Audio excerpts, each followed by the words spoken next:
I'm Dan, and this is 10,000 Hours of Indie, a podcast exploring new music and delving deeper into what goes on in the background of the independent music industry. I'm a musician and passionate music lover, and I wanted to delve deeper into new music in the independent scene around the world.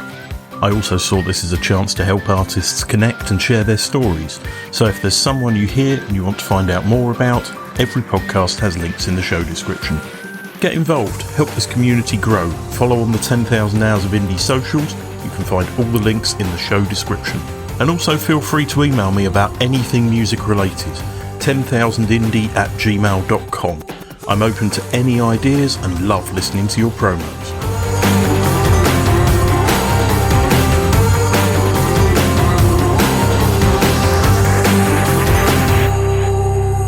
Monitors are a four-piece formed in Paris in 2017, a collective of English, Bosnian and French nationals. They sound like something between punk and electro, with a hint of new wave and a topping of a few other genres too. Described by Rolling Stone magazine as producing an outstanding musical fusion, the band have just released their debut album, The Madelaine Affair, on AnalogueTrash, and it's really good. I'm speaking to Emil. Welcome to the podcast. Thank you so much to having us. And you really described very well the basics of who we are. Good to hear. Did you know when you chose the band name that there were bands called Monitor and the Monitors in the early 80s? Actually, no. we knew for Monitors, the one of nowadays, which are like, I think, two guys producing like electronic music. Actually sounds cool. But when we have the name and then we checked on Google and then we saw that it existed, but we decided to keep it anyway. We wanted to change at a point, but we just feel really good with this name and yeah, so we decided to keep it. Fair enough. And why did you choose that as the name? It was Chris' idea, the singer, and to him it really like appeared in his head. When we started to work together, it really appeared as there was no possibility for him to have another name. Like it was just like logical with what we were, with what we wanted to sound, and it's very musically speaking words to him. Is it easy for a Frenchman to pronounce as well? Also, yeah. And also that's why we choose the name, because it sounds good in French and in English, and you can also remember it easily. So you've released a couple of EPs, but it's taken you 8 years to release a full album. What's taken so long? Actually, the lineup we have today, the four of us, it's only 3 years ago that we are like that. At the beginning, it was just Chris and me. We were really different. We can almost say that it was another band, because on the beginning, we were producing a very new wave, cold wave sound. On the stage, there was just the two of us with a laptop and a bass. Now everything is played for real, and what Féodor and Renaud has bring in the band is so much strength and so much power that we consider that the actual Monitors only exist since 3 years. So it's the logical amount of time to take to make an album then. Yeah, so actually we took like 2 years, which is, to me, it stays too long today in 2025. To 2 years for a beginning band, it should be faster to produce an album. What took so much time? Maybe first we wanted to try every song in live, because we wanted to have a very live album, and we wanted it to be strong in live. And so we tried every song in live many times, and we wanted to be able to play it very easily live, so that also the studio recording process goes fast and stay authentic. And that's what we managed to do. But what was really long was the producing process, and also to find a way to sell it in a good way, that we wanted to release it in a good way. You're an optimistic band writing about challenging subjects. Was that always the aim of the band? To me, it means that we consider ourselves a refuge. We consider our music to be a kind of shelter in these times that we are living right now, which are complicated to us. The wars, the complicated economic situation, all these struggles that everybody is struggling around us. And we consider our music as a refuge in all this world. But what we want is to stay also a party band, a party music. We consider that it is possible to stay a bit political, but having a fun time during the gigs and don't be too melancholic all the time. That's what we want. We truly believe that there is still some positive solutions, but we think that we need to encourage this with our music, this constructive mind, constructive spirit about something positive. And we think that's the only way that things evolve in a good way. Even if till you get there, you sometimes need violence, sometimes you need protest, sometimes you need rebellion. Our band is more about something positive, about union. So you've just released the Madelaine Affair, your debut album. For those that don't know, because I didn't, Madeleine refers to Proust's line about the senses triggering memory, the loss of innocence, the distance of memory, and the pain of grief. That's a pretty heavy theme for a debut album. Yeah, maybe, yeah, I'm agree. But that's also, I think, a subject that it's open. You can put your interpretation on this as you want. Was this the album you set out to make, or did the goals change during the process of making the album? It totally changes during the process of making the album, because actually we were composing new songs with this envy of new stuff in our life, in our work. And we threw so many songs, like we threw about maybe 15 songs to really keep the best ones. And in this process, it logically appears that there were an album there. And there were a couple of collaborations on the album. How do you think those added to your sound? What did those other people bring to the band? For example, for the featuring with Abel Cheré, we always wanted to do a French song. And this is our first French song. And Abel is a friend of mine. I really love his work since he's doing what he's doing. He's now active since 10 years. He's very gifted in lyrics and in French lyrics, the way I love the French lyrics. So with Abel, it was a lot about songwriting and the French lyrics in his way. And we just adapt the chorus on his verses, which was really interesting to work with him. For the featuring with Kaiseria, it was more about like they are much bigger band than us. They're also friends. And they're really good at producing what they call this very electro club rock sound, which we are close to, even if we are going, I think, a bit more to something purely rock during our new lives. It was to us to go with the flow, to do something with Kaiser. So what is your favourite track on the album, personally? Actually, I really tried to compose each song to really love each one of them, depending on my mood. It changes every day. Sometimes it's Under the Mirror. Sometimes it's Some People. Sometimes it's Falling Senses. Sometimes it's Come. Actually, I really love all of them because we really tried to build this album the way that Daft Punk has built their Interstellar 5555. They really wanted to have all the songs that they love them and that there is no one song that they prefer. But I guess because I really love the band for the live, and I think it might be a favorite one in the next live that will appear, because we also consider what public likes. And for now, like it seems like Scum and Some People are in the high score. Well, I've got two, I would say. My favourite overall is Cardinal and None.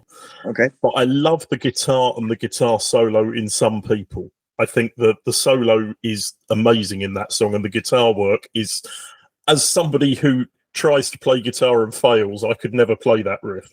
Actually, Rono is a big fan, our guitarist, is a big fan of Jack White, and he wanted this solo to be like he used to say a non-solo, like with this very crunchy and broken melodies in the melodies. As I mentioned before, this album has been a while in the making. What have you learnt about yourselves as a band during the making of the album? I think it helps to see where we were good and also where we were really bad, and to try to erase these bad habits we used to have the maximum we could. For example, I used to compose a lot on my own. I get bored of this very fast because something we're missing, because like I'm not as good guitarist as Renaud. I'm not definitely not drummer like Feodoris, which is to me maybe one of my favorite drummer ever. Like I'm really not saying this because it's my band or because it's my friend. I really love the way he's playing and the way I feel his energy on the stage and during the rehearsal. I think to me it really put me out of my cave, of my like little outside of room. your comfort zone. Exactly, exactly. No, that's good. I'm moving on to social media next anyway, but the clips that have your drummer playing, Yeah. he's a very interesting drummer in the way he plays. There's not many drummers who have such an individual style, I would say. It's true. He's a very smart guy. Like he knows so many things about cinema. He's able to tell you the color of the socks of Eddie Van Halen when he recorded a demo in the beginning of the 80s. Is like he has all the reference. Is this very in this very California American rock. As much than the one of La Hacienda of Manchester, and which is two words usually in rock that doesn't mean that much. But he had the both references, the both influences. That's why he's very interesting to work with. He's a very smart guy, and also he has a great sense of humor, and you never get bored with working people like that. So moving on to social media, the first video I checked out on YouTube was a live at Morsangang, Paris video, where Chris is wearing a dog collar, which I've noticed has happened in a couple of the videos, but it seems to be something you've moved away from now. What was the sort of thinking behind that? Chris just loved to take a different role during the performances, and he have his periods of what he considered to be as an interesting live character. And in this period, the priest was for him something very logical at this time in his life. To him, it was a kind of funny pictures and also like something strong, visually speaking, in live, but minimalistic at the same time. Sometimes he liked to be Chris. Sometimes he liked to be another guy, another character. And I think he liked to play roles. That's how he will say that. So browsing through more of your music videos, you're another band in a list that I've interviewed so far that like black and white music videos. Yeah. What is it that makes them good for you? So many things, actually. Lots of my favorite movies, like La Haine, the hanger in French or in black and white. Also, I love the way that you don't have to care about colors when it's in black and white. It makes things more simple and very looking good easily. For our previous clip, it makes sense to us to do a black and white clip because it's talking about the death.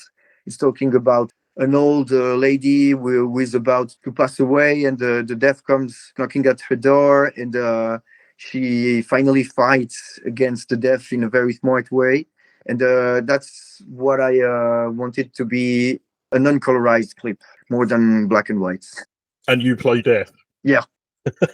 Was that a choice, or did you pull short straws to see who ended up being death? No, it was really a choice. The clip is dedicated to my true grandma, which was a Bosnian grandma, which really looks like the one in the clip. I really loved her a lot, and she was a very funny woman. She always had a lot of story to talk about anything we were experiencing. To me, it was fun to play this in the clip because I think that's an idea that she might love. She's not there anymore, so yeah, I like this idea, and also I feeling totally inspired to play the death with not too many expressions. So moving on to live shows. Browsing through your Instagram history, you seem to have played a lot live. What do you find is the difference? Because you've played a lot in the UK and France. What do you find is the main difference, or what are the differences between the English and French audiences? I think the way the French audience listen at English music is very different because they are much more focused on the music than the words. I know that the way the English people are listening to English rock are the same than the French people are listening to French rock because we listen at lyrics first and then at the music. That's just how it works. I think that was the main difference. So I really was noticing that in England, the people were truly understanding the words and were more focused on the words. And in French, the people were really more focused in the music and in the vibe of the live. As a band, as we mentioned earlier, you started as a duo, then added a drummer, and finally a guitarist. What was the difference in how you played live as a duo, a trio, and a four-piece? When we played live as a duo, to be honest, most of the time I was a bit frustrated in live. The good part was that it sounded very good easily anywhere. In a little bar, in a big venue, sound good everywhere. But what was missing was the live, actually, like because 70% of our music were played by machines or laptop, and I think there is duo who do it much better than we did. Like they really truly play with analogic synthesizers or with loops, and we were very lazy at this time, I think, and we wanted just to focus on the live attitude with the public. That's why 70% of the sound were totally played by the machines. Actually, the goal of having a true drummer and a very strong drummer was to get out of this easy and lazy process of live. With Renaud, it was the same purpose, but even more. And Renaud really is a true live musician, like Theodore. And he really likes to break what is too easy, what sounds too good too easily. He likes to break that in a kind of Jack White way, did with his guitar. I think now we are more organic than we have ever been. That's why I enjoy live a lot now. What's been your favourite show so far? The previous one. Is that always the way it goes, that you always like the last show the most, or was there something specific about that one? Both, because we since 10 shows, like it's really getting better and better at every show. We have more and more people here in Paris. Outside of Paris is still a bit complicated to us because we don't have as many friends that we have here, and we are totally unknown. There is this first thing of every show is getting better and better. And the previous one was really, to me, exceptional because we really organized everything. We choose all the first parts, the opening acts were awesome. And we really didn't expect to do a sold out night. So, yeah. It was really a nice surprise to us because everybody has been there. Everybody who likes the band since it exists. And we really truly noticed that we have a very cool public. The people we know and the people we totally don't know. And it was really a very cool atmosphere. Actually, I'm trying to get a cool live video that shows this. And the quality is not very cool, but the pictures are nice. So I might post this this week on Instagram. Have you got any more shows planned this year or anything planned for next year yet? Yeah, we have the next week. We are playing at a very cool venue in Paris, which is called Mécanique Ondulatoire. It's a hard one for non-French people, I think. It's going to be the 27th. After that, we are working on some new shows in January, February, and March, but they are not announced yet. We are not allowed to talk about them yet, but it's going to be enough. Yep. Very soon. So the final question, and this will be easier now that there's only one of you. What music are you listening to at the moment that people may not have heard of and you think they should check out? That's an easy one because our guitar player, Renaud, he have another band where he is the leader. And we help each other a lot because to me, his band is one of my favorite band ever. I really like their music as much as maybe Nevermind Nirvana album. And the name of the band is Nourriture, like food in French. Their album is called Barbara Volume 1. It's a true masterpiece. It's a concept album, very inspired by bands like King Crimson or King Gizzard and the Lizard Wizard, a lot of kings. It's a true progressive rock album with a story, and it's like watching a great movie. It's inspired also by the Jodorowsky Dune, and it's a kind of space opera, and it's well produced. It's a story about Barbara, a girl who takes some hard drugs, and she steals a spaceship, and then she have a lot of adventures in space with this spaceship, and it's a kind of rock opera, which is really epic and unexpected to such an unknown band. Sounds exactly my kind of thing. The Madelaine Affair by Monitors is out now on AnalogueTrash on vinyl and via Bandcamp and all streaming platforms. Emil, thank you for joining me. Thank you too. It's been a big pleasure.